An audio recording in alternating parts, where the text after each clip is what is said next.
My fault, y'all. My fault. Instagram was quick with noticing it was copyrighted. I gotta be careful with that. But that was Clark D. That was Clark D for anybody who is interested.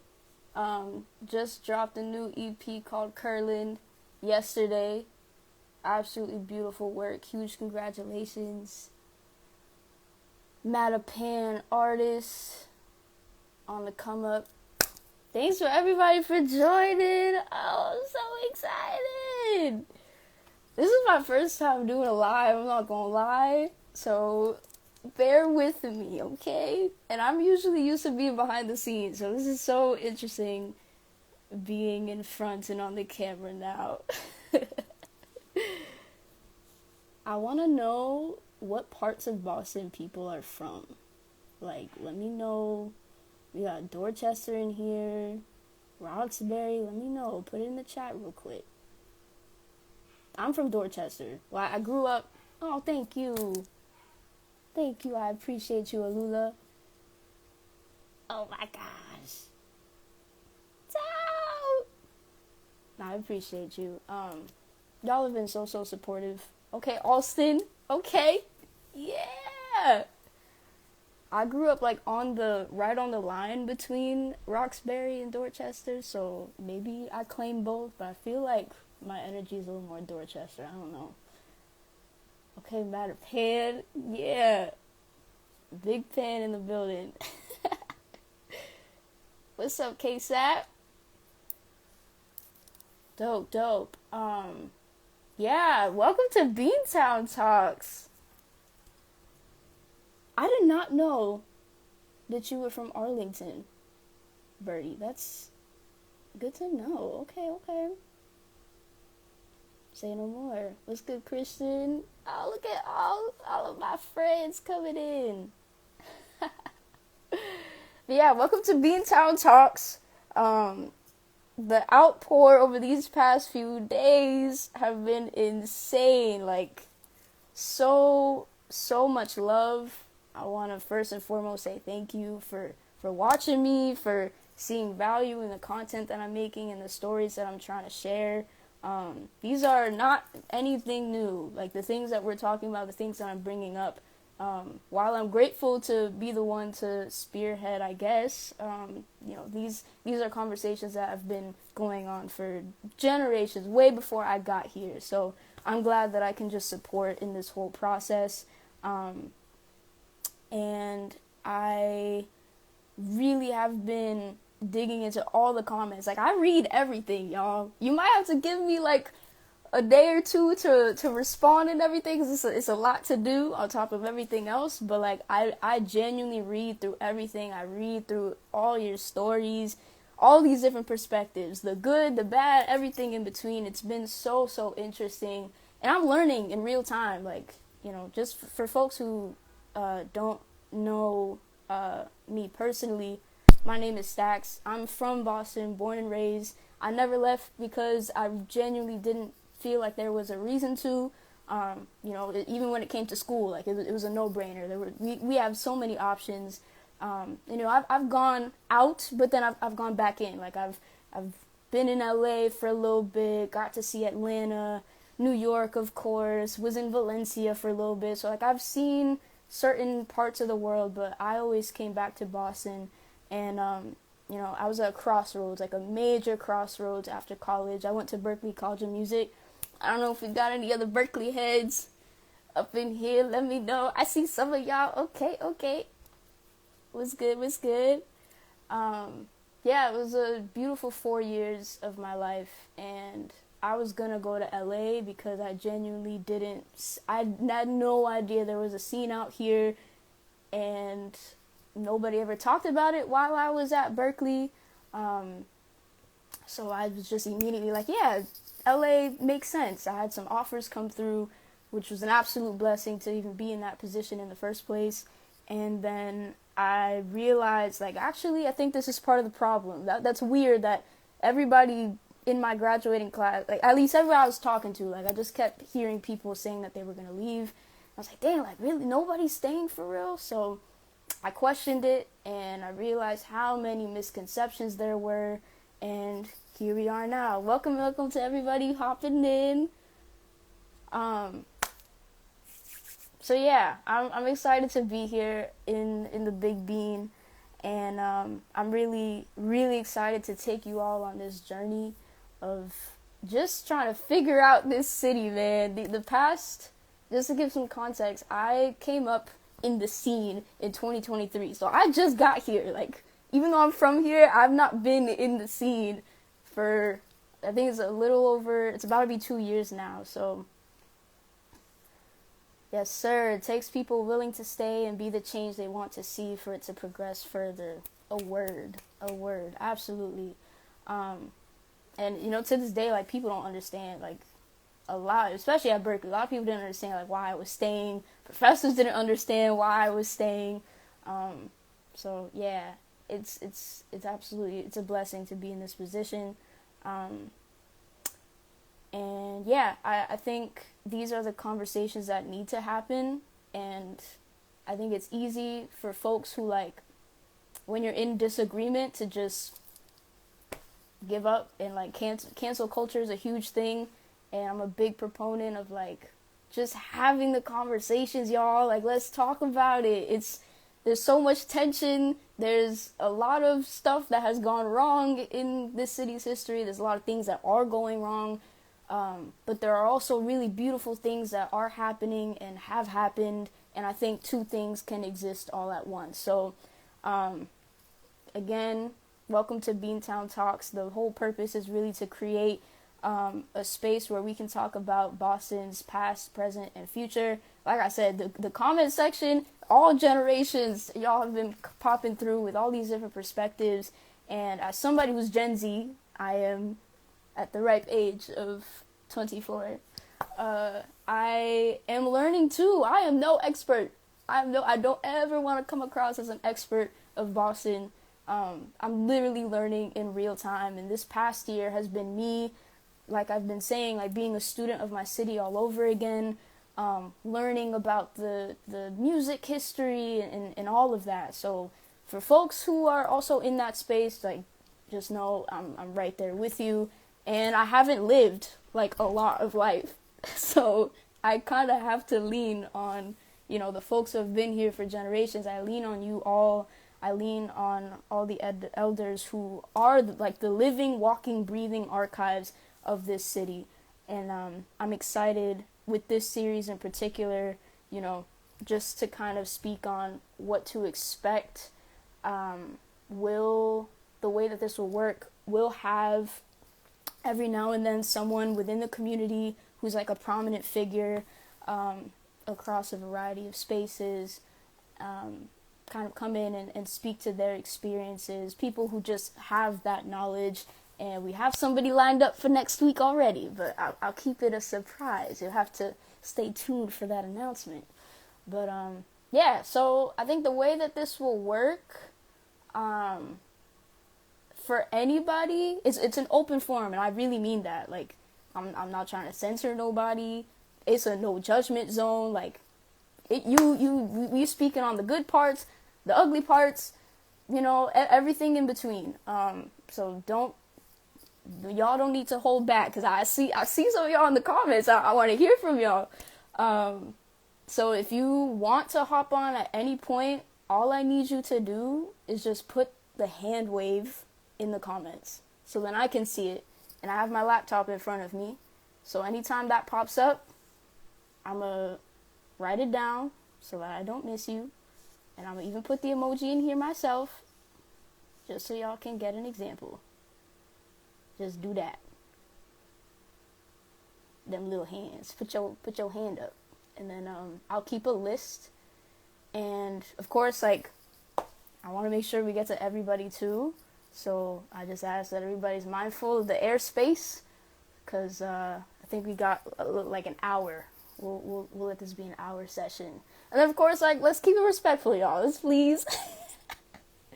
Y'all have been killing me in the comments. Some of y'all are like super pure and like beautiful energy, and then a lot of y'all were coming for some people's necks. And you know what? I love both sides, okay? I'm willing and open to hear both sides. So if there's anybody that you want to come for, I just ask that you express it in a respectful way, right? Like, we're not tolerating any type of hate speech up in here or any like vulgar language. Let's try and keep it PG if we can, please. Because I know this topic is just so trauma inducing for some people. I want to make that very clear. And it's just frustrating, like, and myself included. Like, it's a lot of people have a love-hate relationship with this city, and the history itself has been very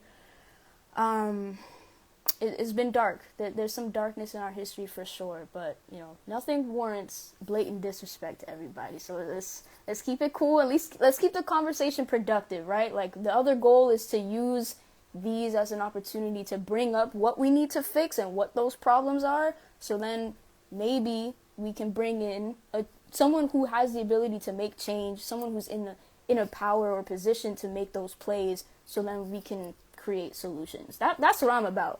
And shoot, I'll bring some of them people on here. Like, imagine at some point we can get like a city official or something like that. That's where we can go, guys.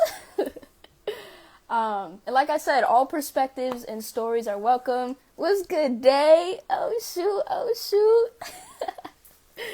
All perspectives and stories are welcome, whether you're Gen Z like me and above, if you're a millennial and below. So all ages. Really want this to be intergenerational. And then if any questions pop up, there's a Q&A feature that y'all can throw in there on the bottom, and I'll regularly check that too, so I don't miss any. It could be questions about like any of my experiences, anything about me that you want to know, anything about the city. It could be questions that you want to just throw like to everybody, and we can kind of talk about it here. And then yeah, I would also love, I'll probably do this a little later, but I'll share like upcoming events as well. And there's a whole bunch, even just for today. So I'll blast that out before we dip, and then we'll talk about the Discord as well for folks who kind of want to like stay connected after. But yeah, if anybody wants to hop in, like, let's talk. I mean, we can also just get to know each other. I want to know what y'all do, what part of Boston y'all are from, or part of Mass. I've been seeing a whole bunch of people tune in from all over. No, literally, so many events today.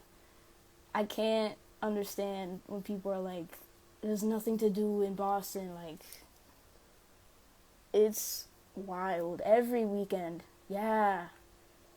Every weekend has been jam-packed. Like, back-to-back, I feel, since the summer. Which has been really good. I feel like the city, too, like, on the government side, they've been really supportive of like creative events this year in particular. They gave out a whole bunch of grants for like different events to happen at City Hall Plaza almost every weekend. So really, really dope. I mean, on the topic of events, if anyone is like just looking to stay tapped in and looking for where and when all those events are, this Discord, I need you to be there. The link, I guess I could send the link. It's in the link on my bio, but there's a little over 300 people in here now, which is insane. It's grown so much. And it's really just a place where I share everything that comes on my radar, from events, live shows, internship opportunities, volunteer opportunities, grant opportunities, like networking opportunities, like all those types of events, they get thrown in there. And it's also just a community where folks can talk to each other. Like, the energy has been so beautiful. If anybody's in that Discord, like, put some fire emojis. Let me know. It's grown so much. And y'all are absolutely beautiful human beings. Like, for me, it's a pure example of the scene that is here and the energy that I think we're all aspiring Boston to get to. Like, it's very no ego. Okay. Fire. Yeah. Yeah, anybody's welcome too. Like, whether you're an artist, manager, producer, engineer, videographer, photographer, like whatever creative identity you have, more than welcome to join. And it's a great way to just connect with other folks in the city. We've had people even from all over Mass in there. Actually, I just found out about Seekonk.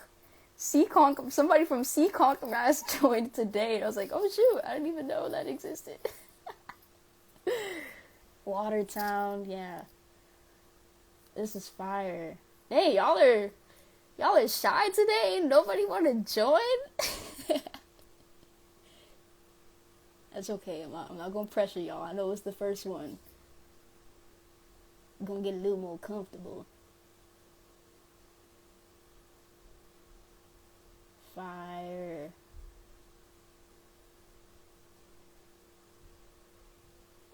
Who is like from like a Boston native versus who like moved here? That's what I'm curious about. Brady, you be up in Seekonk?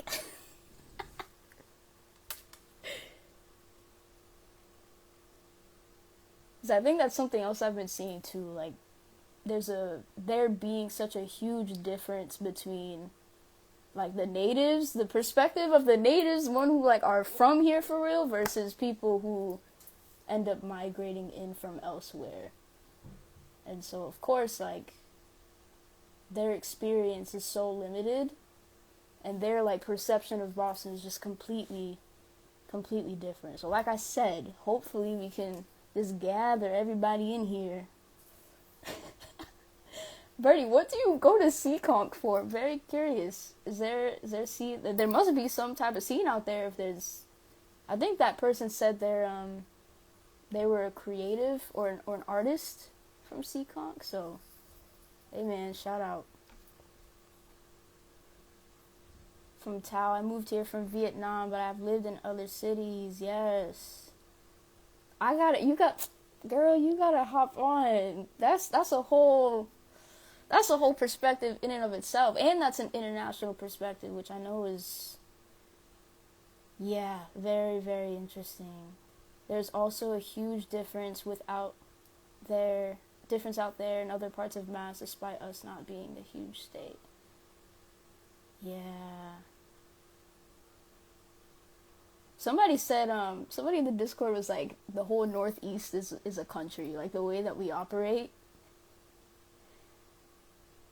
I feel like it's Napoleon. I think we got Napoleon complex. Yeah, I have it too, as, you know, I think I got it as a small person myself, but my issue is when we use that to like separate ourselves from other parts of Mass. Like if you're not from Boston, we'll be like, oh my gosh, like, or if other people like from Medford, we were just talking about this today in the Discord, like if other people from Medford or Watertown or like Somerville, all these other places try and claim Boston, it's like, oh my gosh, like, what do you mean?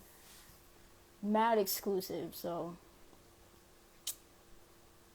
man, we all from the same pot. I used to live in Fall River. Wait, what, bro? Why do I need to put a name to join the Discord? I think that's just Discord in general. Oh wait, you mean in the application? If you're not comfortable with putting your name, you can just put NA. That's totally cool. And just so folks know, like, the application process is not anything complicated at all. It's not like, you know, a test or anything. It's just so I can get to know you guys more, and make sure that, you know, it's a good fit. It's been cool to see, like, people tuning in from different parts of Mass. I think there's been some people outside of Massachusetts as well.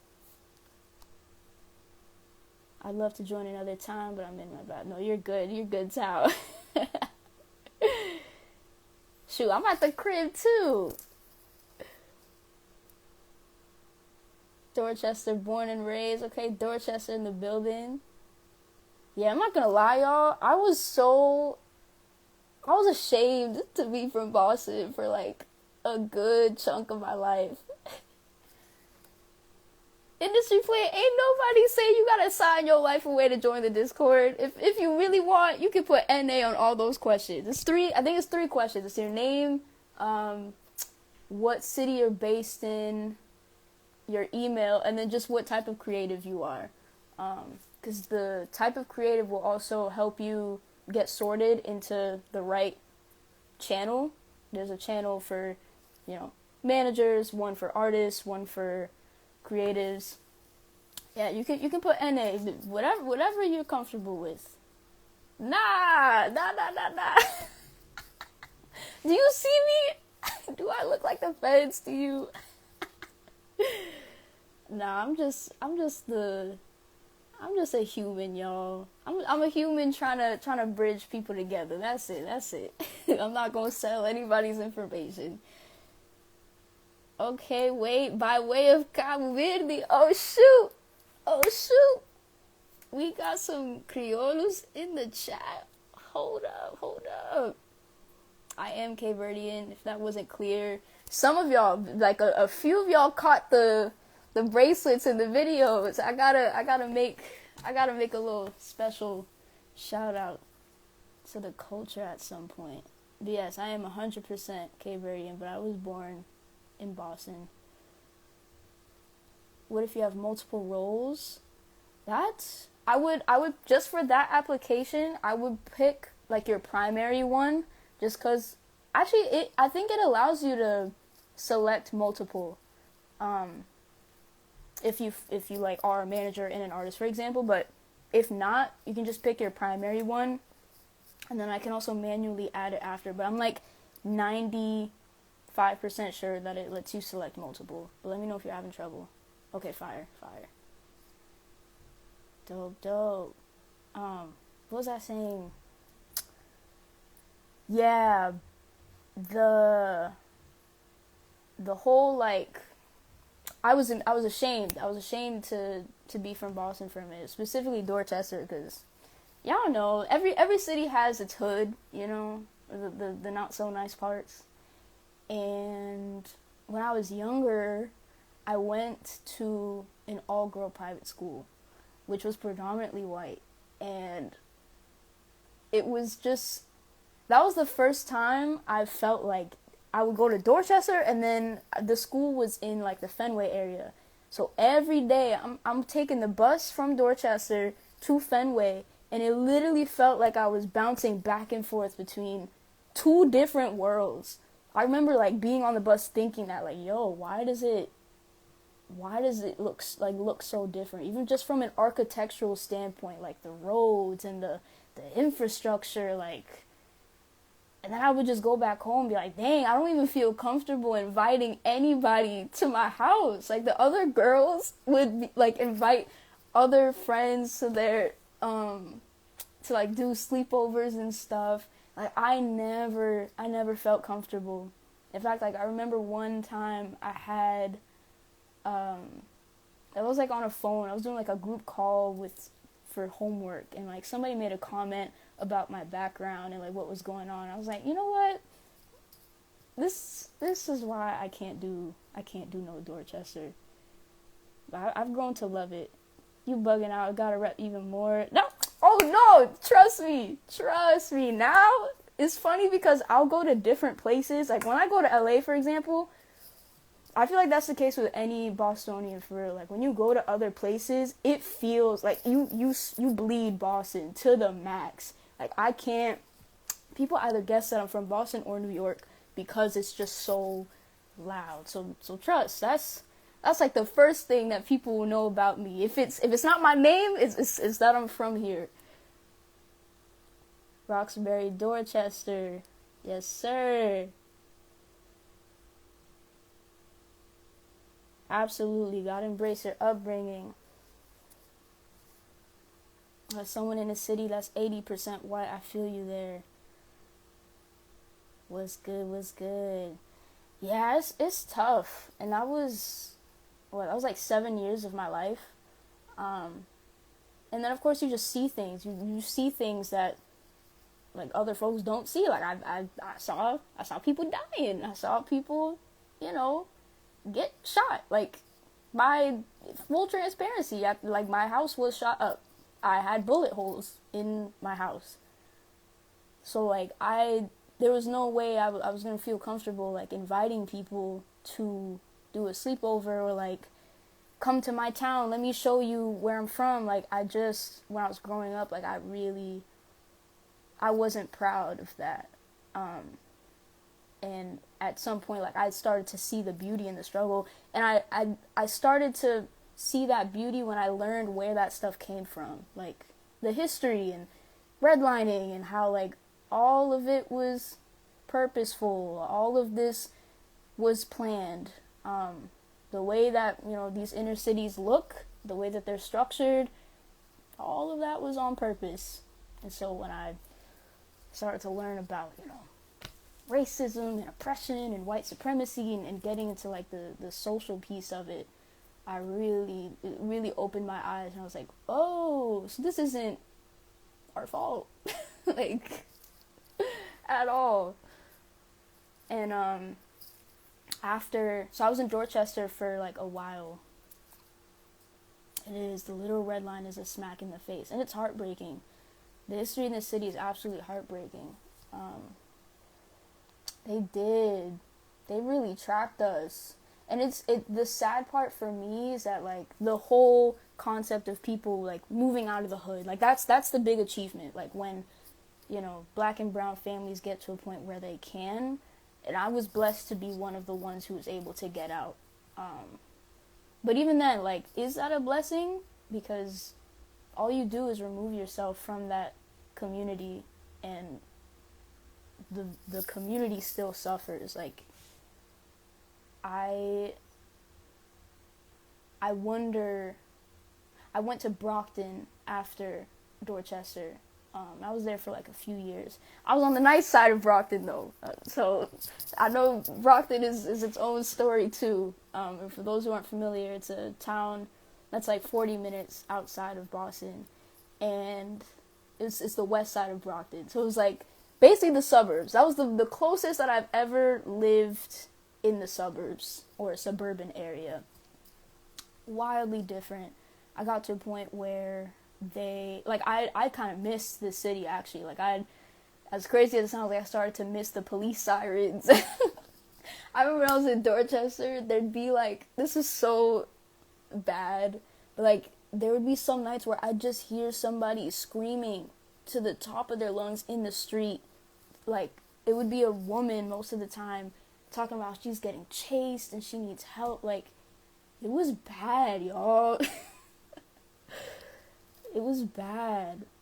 But also, again, this is why I say two things can be true, because even though there was a lot of that adversity, there was still, like, I love going to those parts of Boston and seeing all the different small businesses. I love that, like, you can go anywhere and, what's good? Thanks for jumping in. I love seeing, like, a hair salon and a barbershop and a nail salon, like, every one block. Like, it's, those are the corner stores too. Like, those for me are the essence of culture, and those places have been around for generations and generations. So yeah, it's, and there's this special, like, I don't know, people seem a little more together in those parts of the city too. Like, you'll see people outside. Like, I remember seeing people outside just hanging, like, during the summers, or, like, having a drink. Like, I don't really be seeing that too much in the suburban areas. It seems like everybody's kind of in their bubble.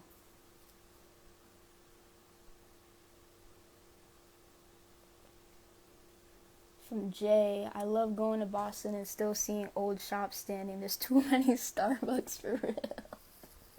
Yo, that part. There'll be like a Starbucks and a Dunkin' like right across the street from each other. Those old shops give me so much hope though. For real, for real. If anybody has like recommendations for literally anything, it could be like a hair salon, it could be a restaurant, barbershop, like let me know. I feel like, you know what we need a resource packet. We need like a big resource packet for just the city in general, because the problem is people resort to saying that something isn't there just because they haven't found it, versus like at this point we just got to put a resource packet together and be like, here, if people at least don't want to do the work to find it. Hey, y'all are really that shy today? Ain't none of y'all want to hop on here?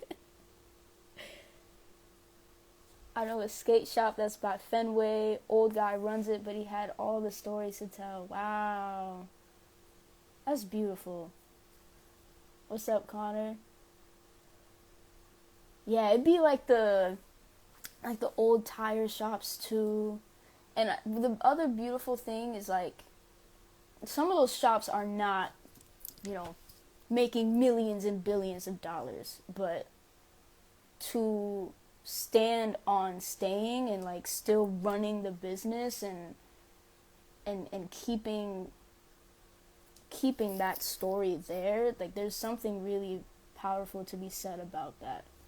Because a lot of people, they'll run a business, they'll want to level up, they'll invest in something else and take that capital and put it elsewhere, but like I think it's beautiful that these businesses have been able to stay around and choose to stay around for this long. Hello everybody. For folks who are coming in, just know if you want to hop on at any point, it's an open forum. You can share any perspectives you have on the city, any stories that you have, positive, negative, everything in between. More than welcome to join.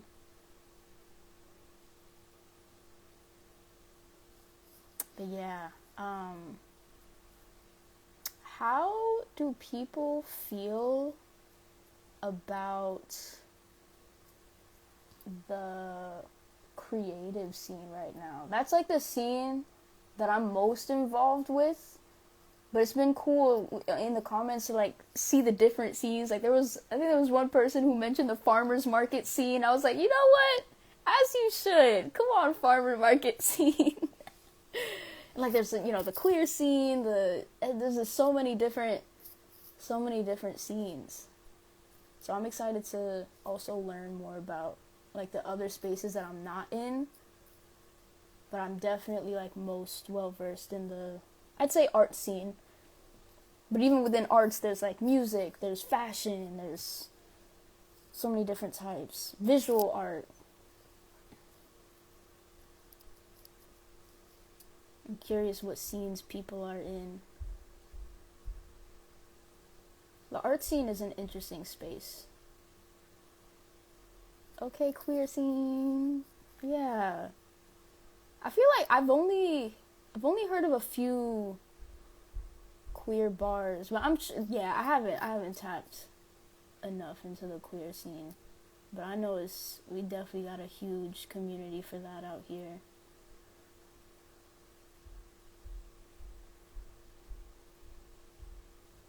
It's insane that I remember Dart Adams. I'll never forget. He mentioned on a video from Embrace Boston. He said that Boston needed a better PR agent, and I highly, highly agree. I don't know where all these misconceptions are coming from, that we have no type of scene or like no type of culture or just activity. Like people will really stand on the fact that there's no type of community or just anything, any vibes here. Like they really make it out to seem like it's so it's just dead air. And I don't know, that process of like shifting the narrative is going to take a while for sure, but I definitely think it starts with stuff like this, and like being able to use our platforms to actually shed a light on it, and document these things, because that is insane. I think a lot of it comes from, I love the college community, don't get me wrong, but it's tough when they come in and they just stay on their respective campuses, and that's it. They don't go 2 seconds outside of where they're studying. It's like, y'all, we gotta explore. We gotta do a lot more exploration than that if you really want to find it.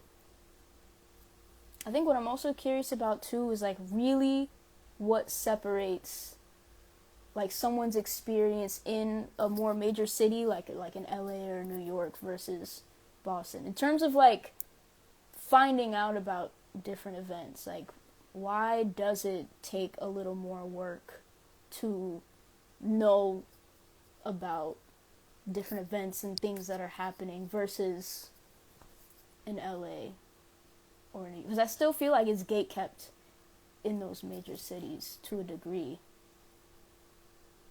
But anybody who has been in other cities outside of Boston, let me know so we can take the blueprint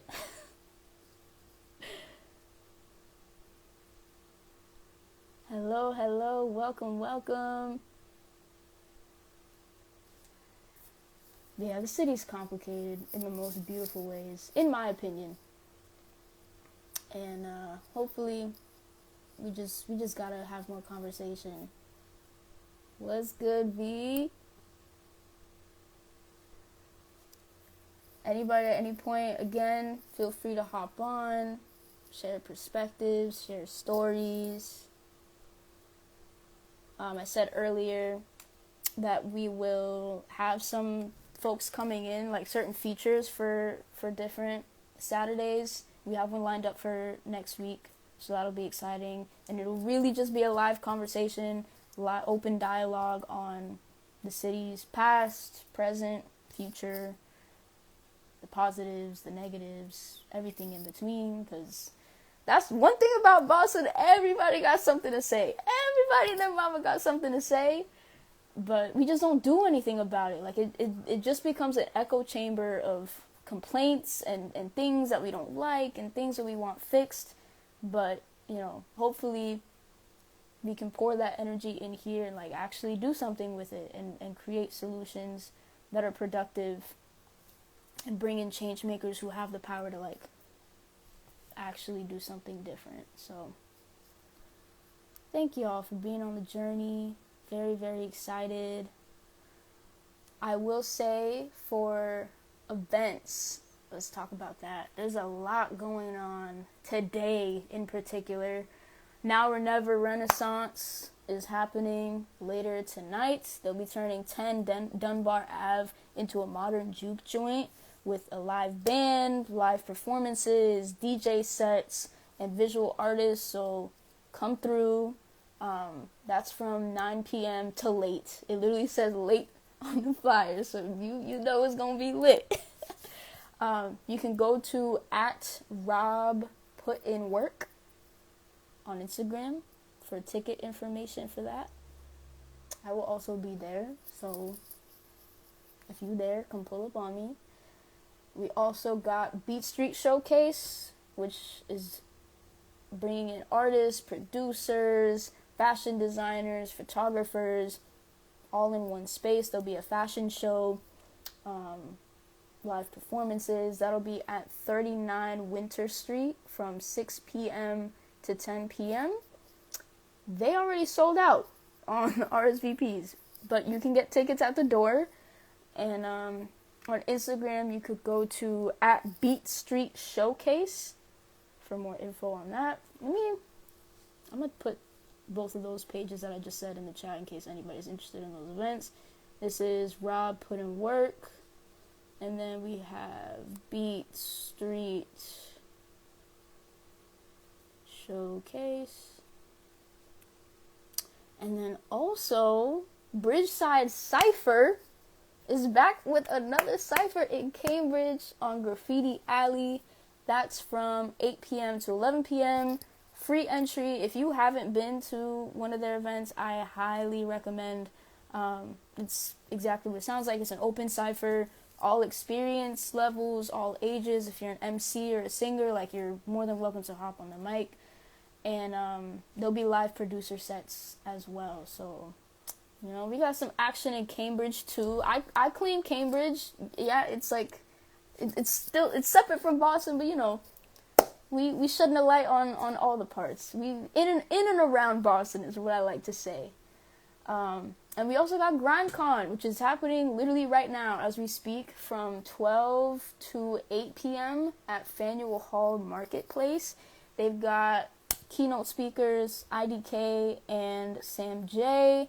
If you, I'm not sure if they're taking tickets at the door, but hey, it's $244. So if you still want to go through and get connections at the event, I'd highly recommend.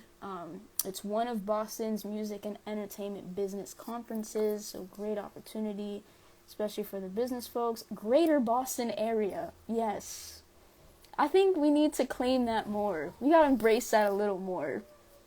Because I was saying this earlier, like the whole, you know, if you're not from Boston, then you can't claim Boston. Like, to a degree, I understand, but I feel like Bostonians get a little too passionate about it. A little too, once we start getting like exclusive, and it's like, oh, you can't say this, and like, it's like, you feel me? Super city, big super city. Of course. And if anyone's looking for more recommendations, the Discord, the Beantown scene is where you need to be. That gets updated on a weekly basis, damn near daily basis, with upcoming events, live shows, networking events, internship opportunities, volunteer opportunities, and, you know, it's a great place to just connect. It's like a big old group chat with a bunch of creatives in the city. So the vibes are really great, really, really pure. There's no ego in the room. There's a whole bunch of people from different parts of Mass, and actually some people from like Rhode Island and Connecticut and surrounding states as well in there. So there's no division either. All good vibes. The link to that is in my bio. And yeah, again, for folks who are joining in, Beantown Talks is going to happen every Saturday at 2 p.m. Some of them will be just me. Some of them will be with other like key prominent figures in the city, and people who have real stories and perspectives to share on Boston's past, present, future. If you want to join at any point, all you got to do is let me know in the chat. And we can hop on, we can chat, we can get to know each other. No judgment at all. We talking about the good stuff, the bad stuff, everything in between. Don't be shy. I'm like the least intimidating person. At least I like to think so. But sometimes my energy be coming off mad strong, and then people see me in person. It's like, oh shoot, like, you're, you know... I'm a small body, but I got a lot of energy and a lot of love to give, especially for this city. Like, I love this city down. There's a lot of beautiful creatives here. I'm sure y'all are doing incredible work too. So like I said, if you want to hop on and let people know who you is and what you do, let me know. But yeah, just in this past year, I've met so many people who've come from so many different walks of life, and I've learned so much that I had no idea before as a Boston native. Like, and to be fair, like, I think when you are a native, you don't really get like a crash course. It's not like you wake up one day and it's like, oh, let me research Boston. Like, versus I think if you're moving to a new city, like, yes, that's gonna warrant you to do some research and find out where the places are and learn about the history if you want. Or even if you're coming here for college or a job, like, it's gonna provoke you to do that kind of work. But if you're from a place and you've just been around it your whole life, I think it's a little more rare to get that kind of feeling. I never really had that. Like, I never sat down. I was like, you know what? Let me go on the internet or pick up a book and learn about Boston's history. That didn't happen until literally a couple years ago, when I was just about to graduate college at Berkeley, and when I decided to stay, I was like, oh shoot, there's actually a whole lot more about the city that I do not understand. So I'm learning with y'all, and some of y'all are experts in here, and I need you to join, because I need to talk to y'all. I have so many questions that only y'all would be able to answer, of like how you've seen the city grow, where you see it's headed, what's working, what's not working. So any of y'all in here who have been around for generations and have really seen Boston go through it, please feel free. All perspectives welcome. What's good, Johnny? What's good? Thanks for hopping on. I extend the invite for anybody to join for these last 10 minutes. We can also just hang. Let me check if there's any questions. Y'all don't got no questions. Okay. It's okay. This is the first one. We gonna get a little warmer. There's also just so much happening today in the city, so I feel it.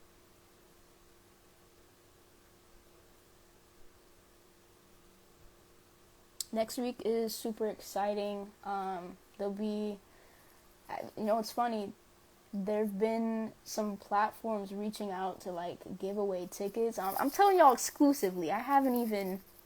Oh, shit, wait. Okay, real quick, Connor, before I let you in. Johnny, I'll tell you all the events that are happening today. You're going to have to decide where you want to put your time in. The Now or Never Renaissance is happening later tonight.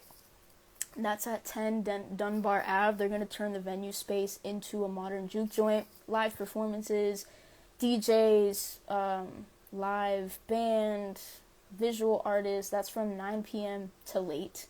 So who knows when that'll end. But if you want to get tickets for that, go to @RobPutInWork on Instagram. There's also the Beat Street Showcase, which is an event for artists, producers, fashion designers, and photographers. They'll all be in the room. That's at 39 Winter Street from 6 p.m. to 10 p.m. tonight. They already sold out on the RSVPs, but you can get tickets at the door. You can go to @Beat Street Showcase on Instagram for more info on that. Bridgeside Cypher is also happening tonight in Cambridge from 8 p.m. to 11 p.m. at the Graffiti Alley, and that one's free entry. You don't have to RSVP or anything, and it's an open cypher. All experience levels, all ages are welcome if you're an MC or a singer, and there'll also be live producer sets. And then GrindCon.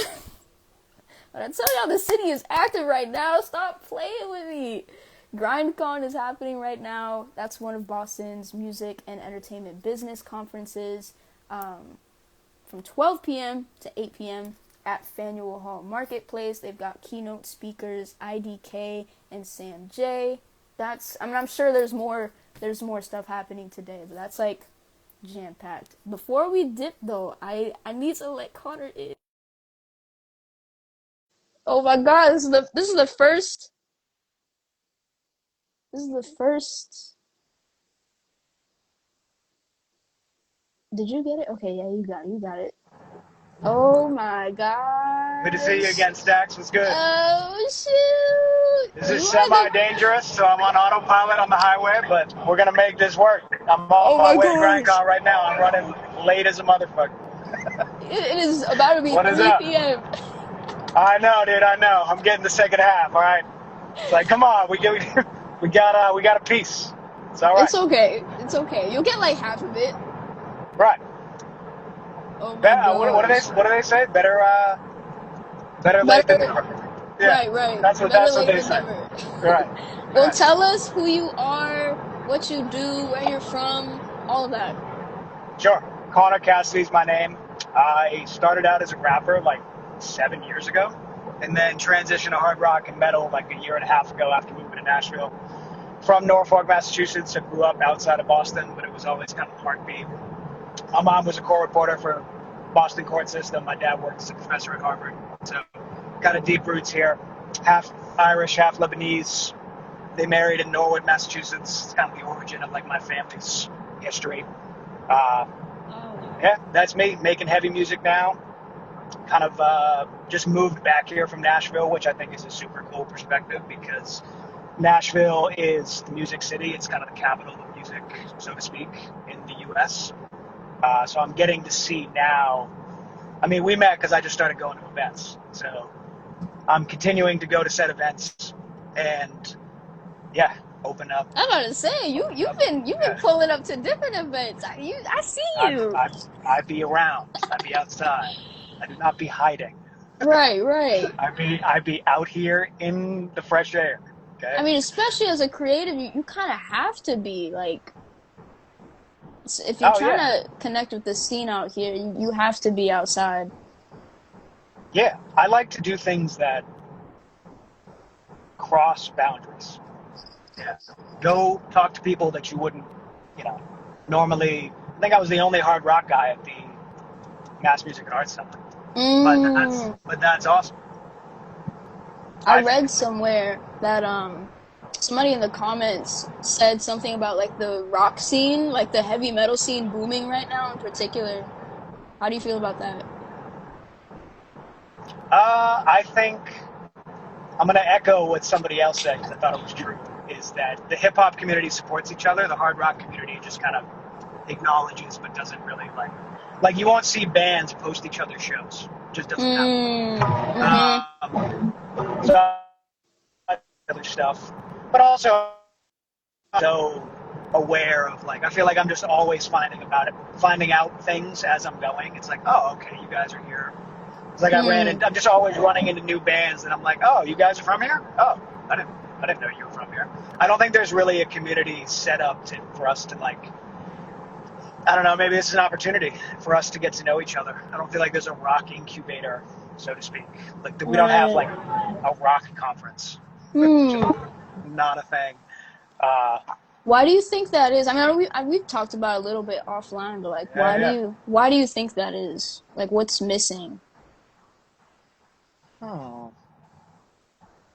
And has it always been that way? Because I feel like the rock scene, that was one of the biggest shockers to me when I was really studying the music scene in particular. I didn't know how vast it was. We have just about every, there's so many different genres, so many different styles, right, so many different cultures, so many different backgrounds. So it makes sense that we have such a melting pot in terms of the music.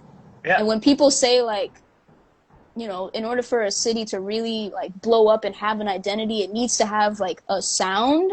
I don't think we talked certain places have a sound, like in Nashville, for example, clearly has a sound. But I reflected on our conversation about that. I was like, I remember us talking about that.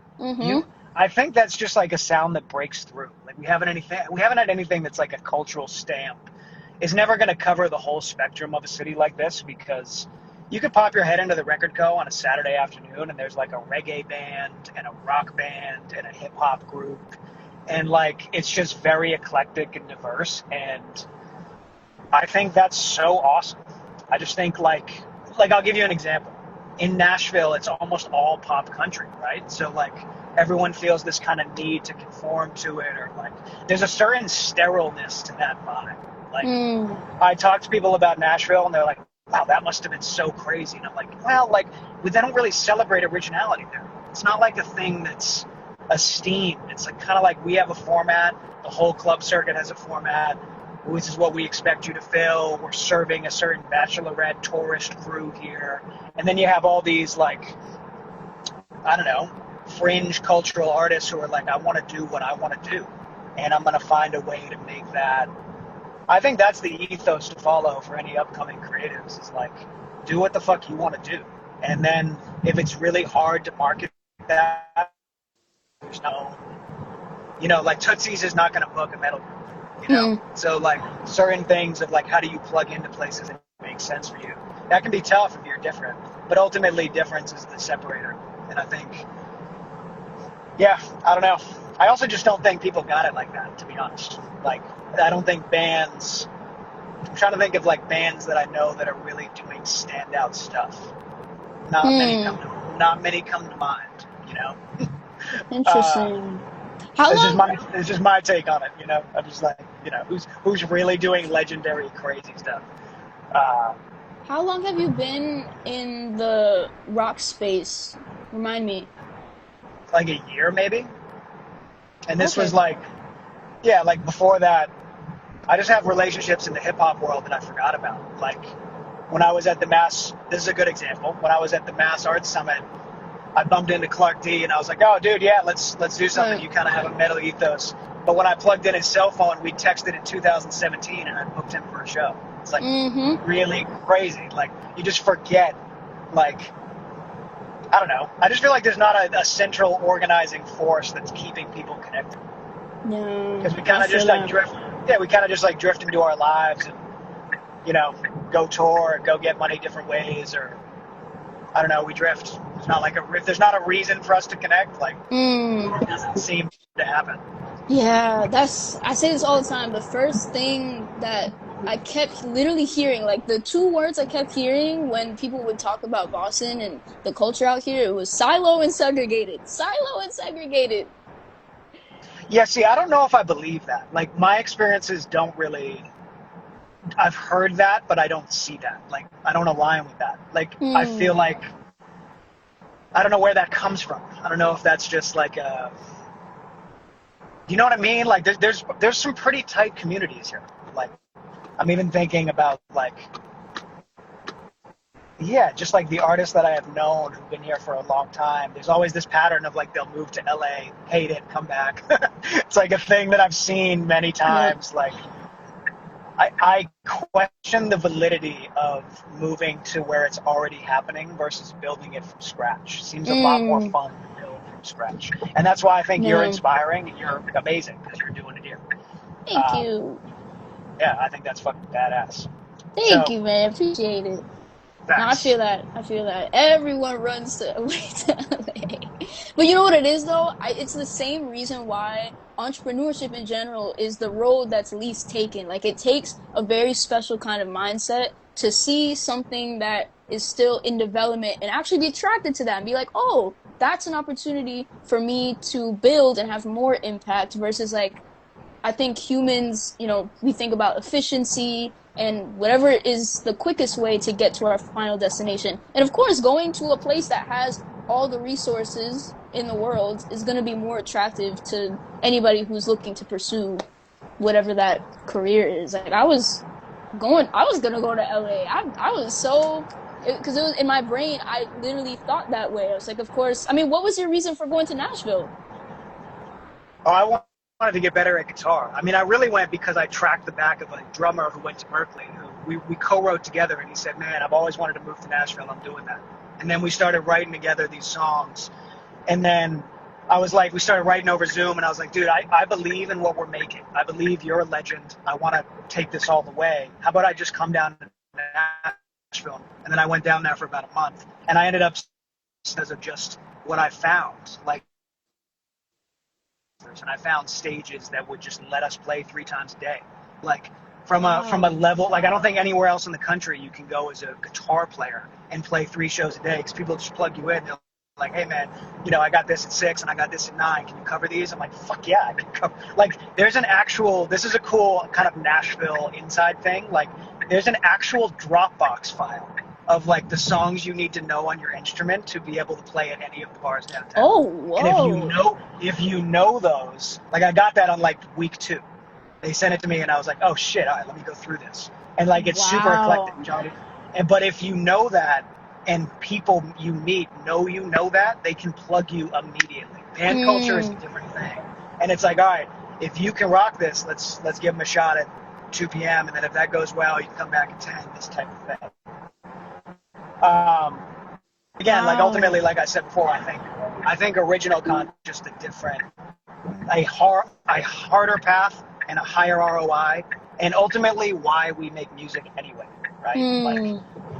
the whole like artist versus musician thing. Musicians play other people's music, artists create their music, and you can be both, and you need to be both to be great. But yeah, like kind of this is off topic, but like circling back to what we were talking about before, like there's some legends in this chat. Cuss Campbell is selling out the Boston City Winery Talk about in it. 2 months. And he's in the chat, dropping fire emojis. Spare Monkey Okay. Studio is in the chat, and he did a bunch of You Can Grow, but I think he mixed like Cousin Stiz's classic shit. Like I've tracked his stuff. Okay. I know your work. Okay. Look at these Uh, people. See, y'all just be hiding in here. This Right, is like there's some fire. legend. There are some like Cuss Campbell just did the Cutting Room in New York. He's doing Philadelphia next week. He's a trombone player. He's got a residency at Grace by Nia, and he's my cousin. But he's doing shit Wow. that's like there's just not a general kind of forum that I think is giving the flowers to those who are doing original cool stuff. And we will Mm. when it pops, but it'd be nice if we could get it coming up. Uh, yeah, or like I don't know, some names that come to mind. Like I ran into God at the what event did I run into him at? But I've been bumping that guy's music for years. So when I run into Mm. him, it's like, oh, dude, you're a beast. And he just I think he just came back here. Um, Fire. so I don't know. I think it's inspiring to build something from scratch, even if it's harder because it's ours. And then if we go to LA and we're just like in this sea of the rest of the world, I don't think that has nothing to offer. I just think it's not homegrown. It's just not Mm. organic. It just lacks the kind of like home cooked meal that's Mm. just feel. I I don't know. feel It's that. just my take on it. I feel that. Spare Monkey Yeah. Studio actually said, in my experience, it's when artists owe money or burn too many bridges here in Boston, so they leave for that reason too. Say Yeah. that again. Say that again. I'm sorry. Did he drop that as a comment? He said, or they said, in my experience, it's when artists owe money or burn too many bridges here in Boston, so they leave for that reason too. Oh, I see. Yeah, I mean, opportunity. That's a real thing. I mean, I personally have always had jobs. Like I've always worked. So in terms of like industry infrastructure, I'd be curious to know what artists are aiming for. Like, are we really chasing deals and advances to fund our stuff? Or is Mm, like, because I just feel like there's so many people trailblazing with just like crowdfunding or alternative ways to get it off the ground. Or like a lot of the bands I know, they're really just trying to get to their next tour stop. They're not really focused on like having this big advance. They're like, can we get enough gas money to uh, yeah, I think that's a topic worth exploring of like absolutely. how do you fund the dream? It's a good question. Because I think Uh, that's the make or yeah. break. Like if it were if the funds were there, we wouldn't be having this conversation. Like if every creative had like ample funding to like live off of their work, then we I don't think we would have as much tension in the city as we do. But there Hmm. was I wish Terry was in here, man, because he was speaking in the comments on threads. He mentioned that like one of the biggest reasons why like the creative scene is held back is because of the funding. Like we're kind of living off of grants right now, Hmm. I see. um, which is tough. Like there's no real capital coming into the city for art specifically. Yeah, I think maybe a good public plug is like the artist housing certificate. Like Mm, you can fill out an application to get an artist. So I have one of those. So like if you get that grant, you can get opportunity to affordable housing in the city. You just have to show a portfolio of your work and have a letter of recommendation. Then the Arts Council will review it, and if you can get it, you can get deals on housing in apartment buildings that are like pretty nice. But I think generally what you're saying is correct. There's not really a general value of music, especially local. Like there's not really yeah. but I think that comes down to how much we support each other and then advocate for, I mean, I don't know, you probably have a richer perspective on this. Like, how do you feel like the city does in terms of giving a platform to, like a financial platform for artists coming up, or even industry people coming up, like someone trying to start a management company? Do you feel supported? Is this like a, what's your kind of take on this? Is there even a relationship with the city in that area? I mean, the city's gatekept. If we're being honest, I love the city. I love the city. Okay. Okay. If there's anybody who's from any of the departments, I love y'all. But like, there is a level of gatekeeping. And I would be lying if I said it was like easy to even just like infiltrate that ecosystem. Mm.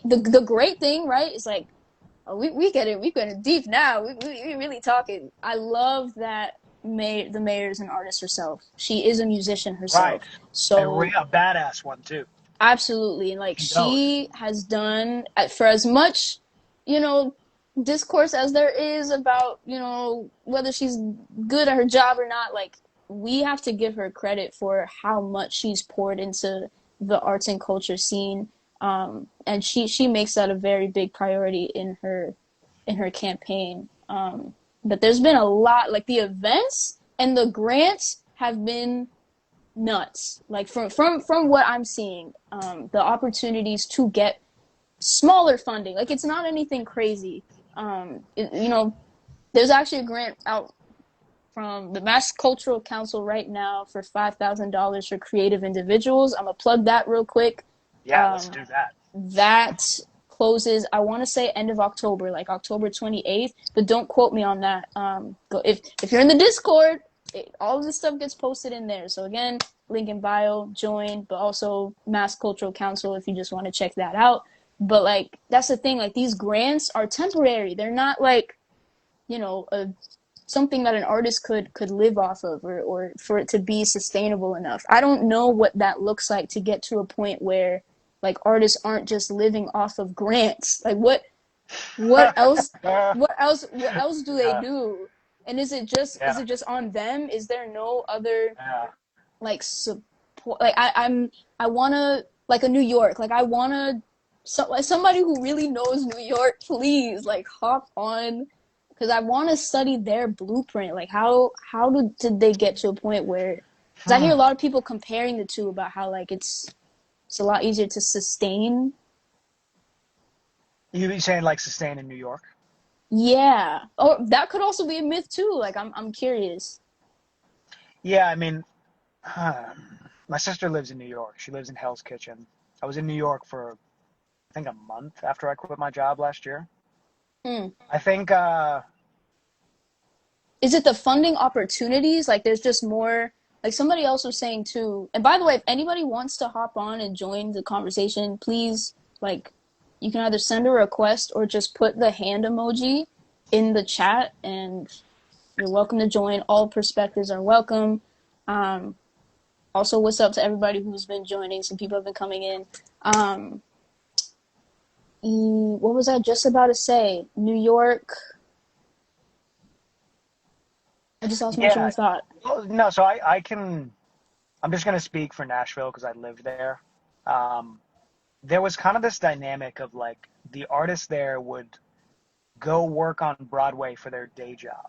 Like they would go play shows on Broadway. Broadway is like a strip in Hmm. Nashville, kind of like the Vegas Strip. It's just all these country bars that have, I mean, it's pretty wild. Like if it's 11 a.m. on a Tuesday, you can walk down Broadway and there's a live band booked in every room of every bar for like a 5 mile radius. There's like 50 bands at one time playing, all paid gigs, most of them residencies, meaning they'll play the same time every week type thing.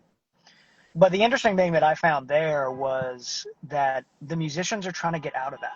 Like it's considered a day job because you're going in there, you're Hmm. playing other people's music. You're not you're yeah, you're getting your chops up, which I think was the purpose of my stay. But like you're not really like like I would meet, and I still know all these bands who would be on Broadway 3 days a week, and then they would spend every other ounce of their energy in these like community studio incubators trying to get their original content up to par, which like I think is the highest risk, highest reward uh, play. which is like Yeah. putting our money and our backing and our time into our stuff, our original stuff, what we want to say, what's different about us, what can we do. Like the level of stories that I encountered was like so surreal. Like the woman who moved to Nashville from Australia after being a pilot, and she's trying to get her music going, and she's gone broke and moved back 3 times, and now she's back for the 4th time. And like the kid from Ohio that decided he's not cut out for college, so he's going to do music in Nashville. He drove his car and he hopes to get some job as a tech, or like I do think there has to be a bigger conversation politically about what paid opportunities and jobs Yeah. can artists fill in ways that give real value. Not like a placeholder thing. It can't be like a placeholder thing. It's got to be like if you're an audio engineer in the city of Boston, I don't even know what your roadmap to success is. Like you could start, and I don't think that's a common knowledge. Like there are some studios, like I work out of the Bridge a lot. They have a lot of interns. But I don't even know if that's common knowledge of like, yo, you can go get an internship at Q Division Studios, or you can go work at, I don't know. Like, I do feel there are just worlds that people just don't know exist. Like one of my like a bass player I work with a lot. He's in a band called Copilot. His job is he works at what the fuck is the name of this place? He works at School of Hard Rock for like his day job. And then he's also a session musician at like all these studios. Very few people I know in Boston that are making only their money from their creativity. I think you hit the nail on the head. It's figuring out how to provide more job opportunities that are in the creative space. So then people aren't forced to like pick up, I don't know, something in retail, and then that takes up not just, you know, that's your time, especially as a creative. Your time and your energy is the most valuable asset, and so you can't even like really benefit too much off of a retail job, for example, or any job that's like outside of the creative space to like then pour back into your own art. So yeah. I met not to put her on blast, but she was at that woman in music event we were at. I met like a deputy director of culture from the city of Boston or something.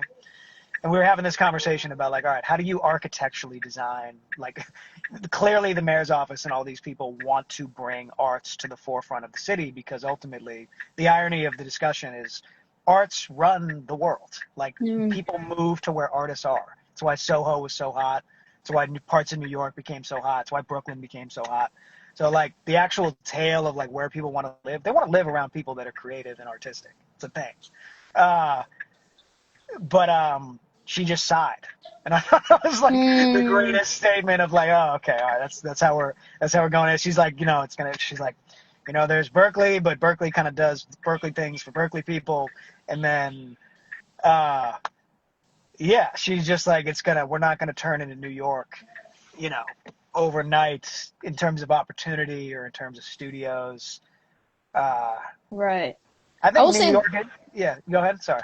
I was gonna say the great thing is like, and somebody mentioned this too, in the comments, like there are opportunities in the other industries that are here for art to receive funding off of. Like obviously sports is a huge thing, and education, like all of these really corporate entities that are here. Like that's the only thing that blew my mind. How many like big companies that are based out here, and like there's a problem with them too. I'm gonna call them out. I'm gonna call them out with kindness. Let's go.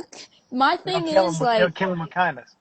My thing is like the Boses, the Converses, like these big companies, corporate companies, when they are in need of those kinds of services, those creative services, whether it be audio engineering, you got to think about like advertising, marketing, those campaigns, like they will always need art. But the problem is when they are in need of that, they outsource a lot of the time. From what I've heard, they outsource to like, if they need a photographer, a videographer, for example, they'll just like go to New York, like they'll pick somebody from New York to hop on the campaign. That's where a lot of the problem is. Because I don't think it's that the opportunities aren't here if we have these major corporations in literally in our home base. It's just I don't know what the issue is. Do they not know that we have like everything that they're looking Well, for? We have yeah, right here.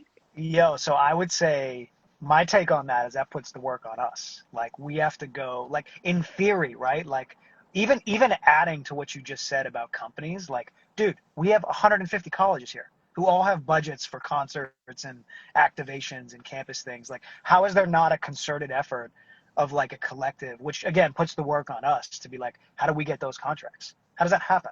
How do you make it so they're not flying in somebody from LA?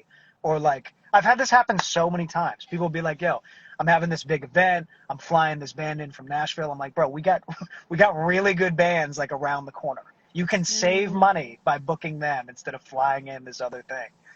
Um, I think it's interesting to have kind of a hometown ethos and pride. I think that's what's missing. Like, mm, people don't really have a value of what's here because we live in this like internet age situation.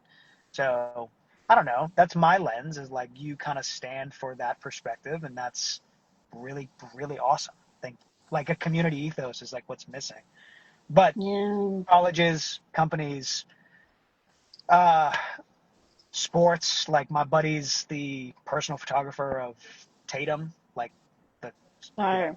and actually, am I right about that? Is it Tatum or is it the other guy? But anyway, so he's on the Celtics payroll, and it's like, dude, that's a no-brainer for like sports and music have always been in the same kind of Absolutely. relationship together. Like we're champions here, sports-wise. It's just when you talk about the music, it's like, it's only a few people that I think have done it on a big level from here. Mm. But I don't know. I think. Did you know about Converse's Rubber Track Studio? You ever heard of that? I don't think so. So, dude, so this was fucking so cool. They got rid of it. Well, I don't know why, but for like in 2017 to 2020, Converse opened up a studio, like a recording studio called Rubber Tracks. And this was the dopest idea I thought ever. They would give free studio time, but the reason they gave it for free was because you had to sign a release where they scrubbed your session for samples, turned them into little sample things like Splice.com, except Converse had their own, and then they Oh. would be public use for remixing the stems of the session. So people would Hmm. like pay for credits to access. They were basically trying to compete with Splice, like they were doing all these original samples. So you'd have all these Boston bands who would come in and do these rubber track sessions, and they'd be free. Hmm. Like the studio would comp it for the artists, and you could keep the song, keep everything. You just would have to give the samples for other people to use. I thought that was Hmm. so bad. I thought that was so badass. It was right next to the Converse building downtown. Like it's still the shell of the studio is still there. It's just now like a merch shop or like a cafe or something. But Interesting. that was a badass idea that I Were there think should be any resurged. were there any issues with like exploitation? Like if the artist wanted to exploit that song after? Because that sounds I can't tell if it's shady or not. No, because I don't know the details of like would they take your vocals? I don't think so, but they would definitely take your drum hits and like chop them out and have it be like a sample thing. I mean, I'm looking at the Hmm. comments like Would they get Spare comp? Monkey Mm-hmm. Spare Monkey Studio. You have any insight on this? You said you were there at a session. Well, they said a couple things too. I played in a band for 7 years, and we went to New York City every month, if not twice per month. It's rough. I feel you. You gotta have a press kit. Artists here don't know how to promote on a professional level. Talk about it. Talk about it. I recorded there in Boston and New York with Michael and Christmas and Stiz too. Spare Monkey Studio, do you want to hop on? Because you got a lot to say. Facts. You said in paragraphs over here. That was at the very end, not in the beginning. It was all for promo. Okay, this is about what you just said. Long wait list Yeah. too. I never heard anything about samples. No, there weren't any issues ever. I took all the files and deleted the sessions on the computer. Hmm. Interesting. Hmm. Yeah, I was at a Stax. You went to Berkeley, yeah? Yeah. So how would how would you what was most valuable about Berkeley to you? The most valuable thing that I got out of it, outside of like finding myself, because I was a very different person when I came in. From the person I came in versus the person I came out could not be more different. And I'm sure that wouldn't have happened at any other place. So I'm grateful to have been able to be there. But outside of that is, it's what everybody says, is the connections, like the access. The access. I would not have, even the reason why I was able to go to LA was because they funded that whole thing. They have like a fellowship that they give, Ah, specifically for students who are trying to do internships in LA, and I happened to receive one of them, and that's the reason. Otherwise, I wouldn't have had the funds to go there. And then the internships, even all the way down to the internship opportunities, they are specific to Berkeley. It's basically like, it's almost like they have a label within Berkeley. So these outside companies will come in. They'll be like, okay, we want Berkeley talent for this opportunity, whether it's ah, a composer, a graphic designer, or not a graphic designer, audio engineer, an aspiring manager, like literally pretty much any job within the music industry. They have companies who they have relationships with companies in those fields, and whenever they need an internship or they're looking to hire talent, they'll come to Berkeley and be like, yo, can we put a call out? And they'll source students that way. So there's a very direct pipeline. And I think I love that you bring that up, because I think that's the part of the answer. Like, how do we get to a point where that list isn't exclusive to just Berkeley? Because or New York and all these other places. Like, when we're talking about the local talent outside of Berkeley, how do all these companies become aware that there are other options outside of that? And like, I look at, do you know Artists for Humanity? The yeah. venue that, yeah. So like, what they've been able to build, and they've been around for like, I think 30 years.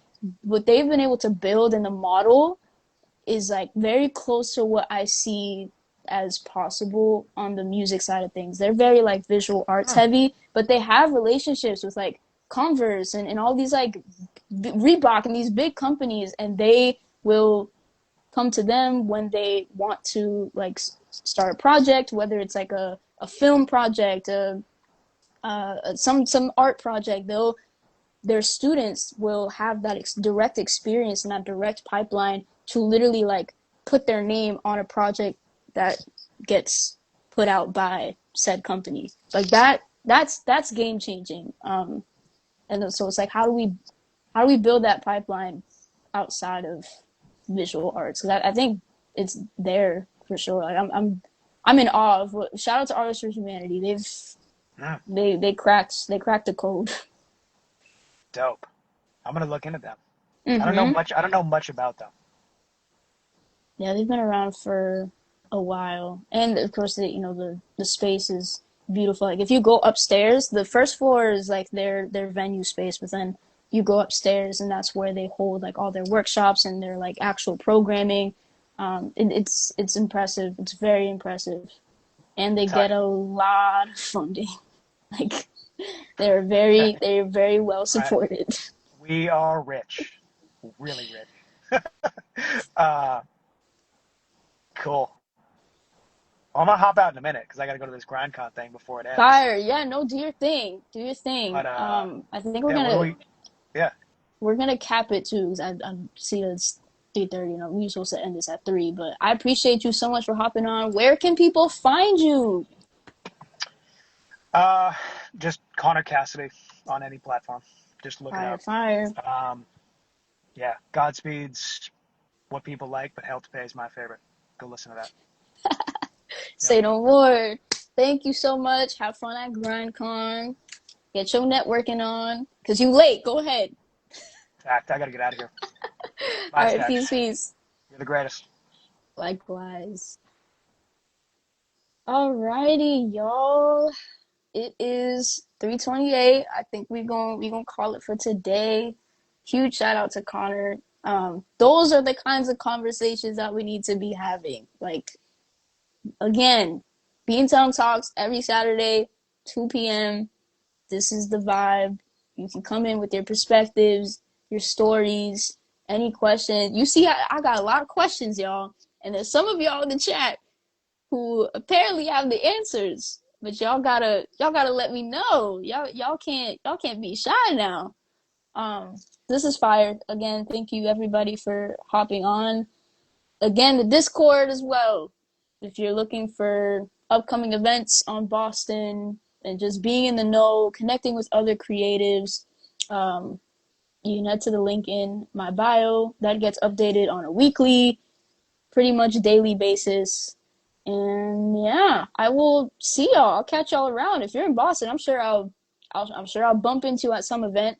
I will be at the Now or Never Renaissance later tonight. So if anybody's there, pull up on me. Other than that, y'all have a beautiful rest of your weekend. Peace, peace.